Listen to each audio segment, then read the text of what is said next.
Hello guys, ഇന്ന് നമ്മൾ ഉണ്ടാക്കാൻ പോകുന്നത് ഒരു ചോല ഭട്ടൂര റെസിപ്പിയാണ്. അതിനായി ആദ്യം അല്പം മൈദ എടുത്തു.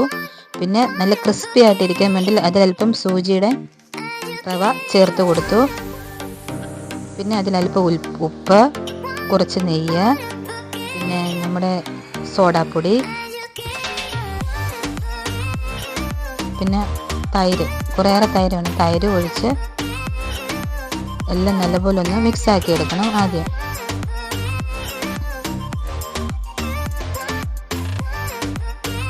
പിന്നെ നമ്മൾ വെള്ളം ഒഴിച്ച് വേണമെങ്കിലും കുഴയ്ക്കാം. എന്നാലും പാലൊഴിച്ച് കുഴച്ച് എടുക്കുകയാണെങ്കിൽ നല്ല ടേസ്റ്റി ആയിരിക്കും. നമ്മൾ പാലൊഴിച്ച് അത് നല്ലപോലെ ആക്കി എടുക്കണം. എന്നിട്ട് ഒരു 3-4 മണിക്കൂറെങ്കിലും റെസ്റ്റ് ചെയ്യാൻ വേണ്ടി മാറ്റി വെക്കാം. അപ്പോഴത്തേക്ക് നമുക്ക് ചന റെഡിയാക്കി എടുക്കാം. അത് ആദ്യം ചന കുതിർത്ത ചന നല്ല വൃത്തിയായി കഴുകി ഒരു കുക്കറിലിട്ട് അതിൽ വയണയിലയും മസാല എല്ലാം ഇട്ട് നമുക്ക് ആദ്യം ഒന്ന് മഞ്ഞൾപ്പൊടി, ഉപ്പ്,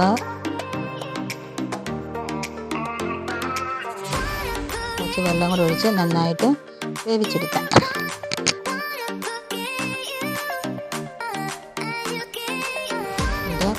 ഉള്ളി വൃത്തിക്ക് അരിഞ്ഞിട്ട് ഒരു പാനിൽ അല്പം എണ്ണ ഒഴിച്ച് അതിൽ വെളുത്തുള്ളി, ഇഞ്ചി, ഉള്ളിയും കൂടി ഇട്ട് ആദ്യം നല്ല വൃത്തിക്ക് ഗോൾഡൻ കളർ ആവുന്നതിന് വരെ ഒന്ന് വഴറ്റിയെടുക്കാം. പിന്നീട് അതിലോട്ട് ടൊമാറ്റോയും കൂടി അരിഞ്ഞ് അതും കൂടി ഒന്ന് വഴറ്റി എടുക്കാം.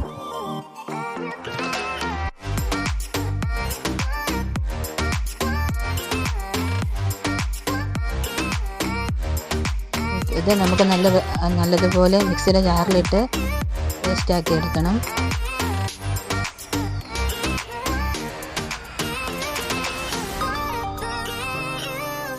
പേസ്റ്റാക്കി എടുത്തിട്ടുണ്ട്. എന്നിട്ട് അതേ പാനിലോട്ട് തന്നെ കുറച്ച് എണ്ണ ഒഴിച്ച് അതിൽ കടുക് പൊട്ടിച്ച് നമുക്ക് ഈ പേസ്റ്റ് അതിലോട്ടിട്ട് ഒരു പച്ചമണം മാറുന്നതിന് വരെ ഒന്ന്, എന്നിട്ട് അതിലോട്ട് അല്പം മഞ്ഞൾപ്പൊടി, മല്ലിപ്പൊടി, മുളക് പൊടി, ചന മസാല എന്നിവ ചേർത്ത് നല്ലപോലെ ഒന്ന് മിക്സ് ചെയ്ത് പച്ചമണം മാറുന്നതിന് വരെ ഒന്ന് വെച്ചേക്കുക. അതിലോട്ട് 2 പച്ചമുളകും കൂടെ ഇട്ട് കൊടുക്കുക.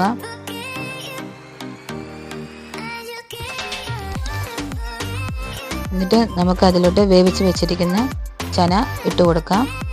ഇട്ട് നല്ലപോലെ മിക്സ് ചെയ്ത് എടുക്കാം.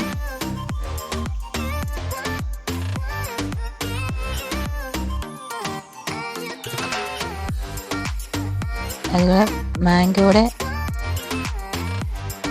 പൊടിയും കൂടെ ചേർത്ത് കൊടുക്കാം. പിന്നീട് അല്പം ചാറ്റ് മസാല,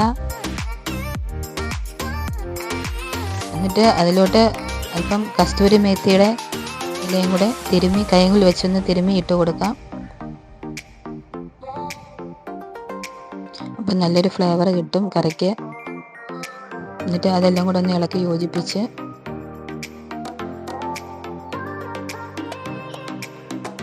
അടച്ച് വെക്കാം. പിന്നീട് മറ്റൊരു പാനിലോട്ട് ഇപ്പം എണ്ണ ഒഴിച്ചിട്ട് നമുക്ക് ഭട്ടൂര ഒന്ന് റെഡിയാക്കി എടുക്കാം.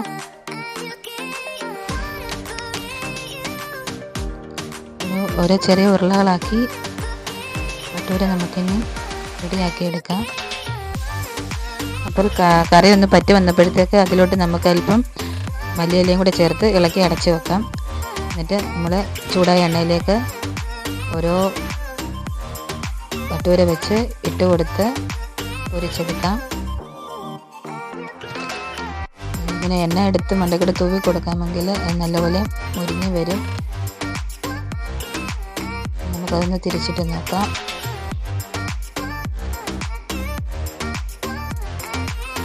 നല്ല റവയൊക്കെ ഉണ്ടാക്കിക്കൊണ്ട് നല്ല ക്രിസ്പി ആയിട്ടത് വന്നിട്ടുണ്ട്.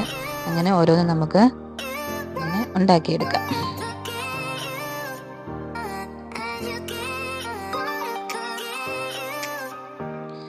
അപ്പോൾ നമ്മുടെ ഭട്ടൂര ഇവിടെ റെഡിയായി കഴിഞ്ഞു. ചന മസാല ഏകദേശം എല്ലാം റെഡിയായി കഴിഞ്ഞു. ഇനി നമുക്കത് കഴിച്ച് നോക്കാം എങ്ങനെയുണ്ടെന്ന്.